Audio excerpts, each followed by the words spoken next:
Kalau misalkan kita melihat pada jadwal penerimaan P3K di tahun 2023, di sini tinggal menghitung jam lagi kita akan bisa melihat pengumuman pengadaan P3K di masing-masing instansi atau di daerah. Dan nantinya kita akan mendapatkan pengumuman yang seperti ini. Misalkan ini contohnya pengadaan calon aparatur sipil negara untuk jabatan fungsional guru yang berada di Kabupaten Ngawi misalkan.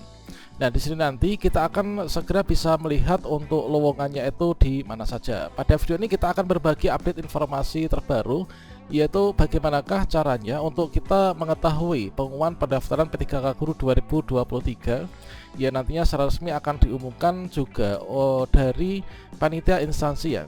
Berikutnya nanti kita akan bisa melihat secara gamblang, yaitu untuk rincian formasi per daerahnya, kemudian detail persyaratannya itu seperti apa, dan juga untuk ketentuan berkas yang diupload itu seperti apa saja. Silahkan simak video ini sampai selesai. Namun sebelum kita lanjutkan, perlu saya ingatkan, bagi teman-teman yang mungkin baru saja menemukan channel ini, silakan klik tombol subscribe-nya dan aktifkan notifikasi loncengnya, sehingga nanti jika ada update video terbaru, kalian tidak akan ketinggalan informasi. Baiklah sobat-sobatnya, dasar untuk pengadaan P3K Guru tahun 2023 ini adalah terdapat pada Permen-Pan RB nomor 14 tahun 2023, yaitu terkait tentang pengadaan pegawai pemerintah dengan perjanjian kerja untuk jabatan fungsional. Nah, untuk guru P3K Guru termasuk juga jabatan fungsional ya.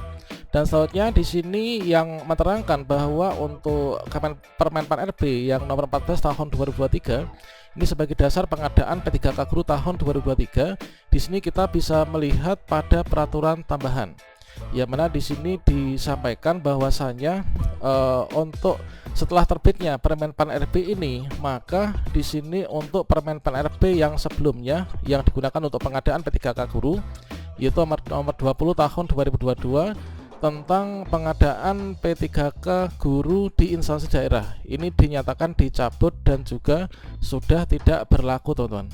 Namun demikian, kalau misalkan kita melihat yaitu pada bagian bab yang keempat terhadap terkait tentang tahapan pengadaan. Nah, tahapan pengadaan jabatan fungsional termasuk juga guru, ini adalah kita cek di bagian ke-1 terkait tentang tahapan pengadaan, yaitu di bagian pasal yang ke-11. Untuk pengadaan P3K itu dilakukan melalui tahapan sebagai berikut. Setidaknya di sini ada 6 tahapan ya. Yang pertama inilah tahap perencanaan, kemudian yang kedua tahap pengumuman lowongan, dan yang ketiga ini tahap pendaftaran atau pelamaran. Kemudian berikutnya tahapan seleksi dan juga pengumuman hasil seleksi, serta yang terakhir yang nanti kita nantikan diharapkan yaitu pengangkatan menjadi ASN P3K ya, bagi teman-teman yang nanti dinyatakan lulus seleksi pada saat kita masuki tahapan yang keempat ini, teman-teman. Dan berikutnya di sini kalau misalkan kita sinkronkan dengan jadwal pengadaan seleksi P3K, di sini nanti saat ini ya, ini nanti dimulai di tanggal 16 sampai dengan tanggal 30 September. Kalau misalkan sekarang saya melihat di kalender saya, ini adalah tanggal 15 September. Berarti besok ya, nanti malam setelah jam 12 kita bisa melihat pengumumannya, bahwa akan disampaikan pengumuman seleksi yaitu tanggal 16 sampai dengan 30. Ini adalah nanti untuk tahapan pengumuman lowongannya. Jadi di tahapan kedua pengadaan P3K untuk pengumuman lowongan ini samanya dengan di sini nanti kita bisa mengecek di tanggal 16 sampai dengan tanggal 30. Kemudian untuk tahapan pelamaran ini adalah nanti pendaftaran seleksi yang dimulai tanggal 17 September sampai dengan tanggal 6 Oktober tahun 2023. Jadi nanti teman-teman jangan sampai terlewatkan untuk melihat dulu formasi yang ada di daerah masing-masing, kemudian nanti kita bisa melakukan pendaftaran. Kita cek juga selain nanti nanti akan memberikan tutorial bagaimana cara mengecek pengumumannya serta mengetahui detail untuk persyaratan, formasi dan lain sebagainya. Setelah kita mengetahui pengumuman dari instansi, di sini nanti kita ambil intisarinya, yaitu untuk rincian formasi per daerah kita itu kira-kira berapa. Tentunya rincian formasi itu formasi per mapel juga ya. Ya nanti kita anggap linear dengan ijazah kita. Kemudian juga kita nanti akan bisa mengetahui untuk detail persyaratan. Detail persyaratan yang di-upload dikarenakan nanti akan ada tambahan juga mungkin dari panitia instansi, sehingga kita harus memenuhinya.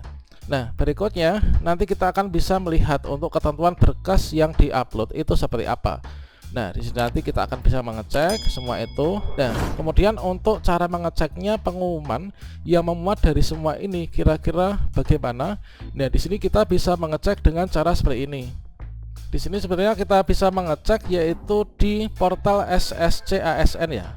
Nah, ini kita bisa cek di SSCASN, namun untuk saat ini SSCASN ini sepertinya belum bisa dibuka. Nah, ini this site cannot be reached sscasn.bkn.go.id. Kemudian kita bisa juga sebenarnya untuk berkunjung ke link daftarnya. Di sini di bagian link daftar ini juga masih belum dibuka ya. Nanti dibuka tanggal 17. Nah, untuk mengecek pengumuman terkait tentang lowongan, ini nanti kita bisa memanfaatkan portal, yaitu portal SSCASN. Namun ketika saat ini ya, ini kita klik di sini, maka tampilannya seperti ini. Dikarenakan memang ini belum dibuka. Kemudian alternatif ketika di SSCASN nanti belum dibuka, kita bisa berkunjung ke web instansi masing-masing. Nah, misalkan saya ini berada misalkan di kabupaten ya, sebuah kabupaten, misalkan saya akan mengecek di Kabupaten Ngawi misalkan. Nah, di sini kita bisa ketikkan saja kata kunci yaitu BKD atau BKPSDM Ngawi misalkan. Nah, kita klik seperti ini. Nah, berikutnya di sini kita klik yaitu BKPSDM Kabupaten Ngawi ya. Berikutnya kita akan menemukan di BKPSDM Ngawi. Nah, teman-teman yang berada di daerah lain pun, di kabupaten, kota maupun juga provinsi, teman-teman bisa mengecek dengan mengetikkan kata kunci masing-masing daerahnya. Nah, setelah kita sampai sini, ini kita scroll ke bawah, nanti akan diberikan yaitu link untuk surat edaran terkait tentang pengumuman pengadaan CASN 2023. Dan untuk saat ini yang diumumkan ini adalah yang terakhir, ini pengumuman hasil sanggah optimalisasi pegawai pemerintah dengan perjanjian kerja untuk jabatan teknis ya. Ini pengisian DRH dan lain sebagainya, pemberkasan tentunya.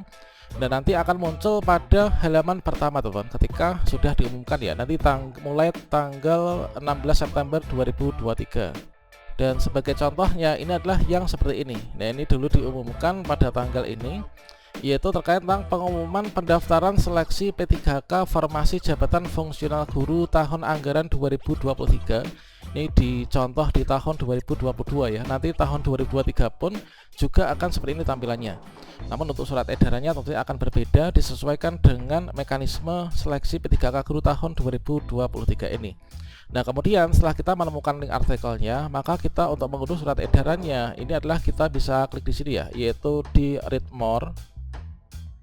Dan selanjutnya di sini nanti akan ada berbagai macam file yang bisa diunduh teman-teman, yaitu berdasarkan dari surat persetujuan dan seterusnya. Kemudian nanti untuk pengumuman pendaftaran seleksi P3K formasi tahun anggaran 2023 nanti kita bisa unduh, yaitu salinan keputusan Mendikbudristek sekian, kemudian buku pendaftaran, dan juga nanti untuk detail rincian formasinya, serta nanti panduan untuk melakukan pendaftaran. Dan untuk mekanisme seleksi P3K guru tahun 2023 ini nanti menggunakan peraturan terbaru, yaitu Kemenpan RB nomor 649 tahun 2023 tentang mekanisme seleksi P3K guru tahun 2023. Dan di sini nanti kita berfokus pada penentu kelulusannya, yaitu di sini nanti untuk pelamar itu seperti yang tertera pada diktum ke-12. Ini nanti untuk yang bisa ikut seleksi P3K guru tahun 2023 ini terdiri dari teman-teman yaitu pelamar prioritas, kemudian XTHK 2, kemudian guru non ASN sekolah negeri, dan juga pelamar pada kebutuhan umum ya. Nah, di sini nanti untuk penentu kelulusannya ini untuk teman-teman yang sudah lulus passing grade yang masuk dalam pelamar prioritas nanti langsung penempatan, tidak mengikuti seleksi kembali. Dikarenakan untuk seleksi baik itu kompetensi maupun juga wawancara ini menggunakan hasil seleksi tahun 2021, ini langsung ditempatkan. Kemudian untuk teman-teman pelamar khusus yaitu XTHK 2 dan juga guru non ASN sekolah negeri masa kerja lebih dari 3 tahun, ini nanti untuk lulus kita itu harus mendapatkan peringkat terbaik ya pada lowongan kebutuhan jabatan yang dilamar. Sedangkan untuk yang pelamar umum ini nanti yang terdiri dari guru sekolah negeri masa kerja kurang dari 3 tahun, kemudian juga guru swasta dan juga lulusan PPG ini nanti untuk bisa lulus seleksi jika kita lulus passing grade dan juga berperingkat terbaik pada lowongan jabatan yang dilamar. Demikian, semoga bermanfaat. Salam sukses untuk kita semuanya. Selamat menantikan masa-masa indah untuk melakukan pendaftaran P3K guru 2023 yang merupakan momentum yang kita nantikan selama ini ya. Semoga tahun ini kita lulus semuanya.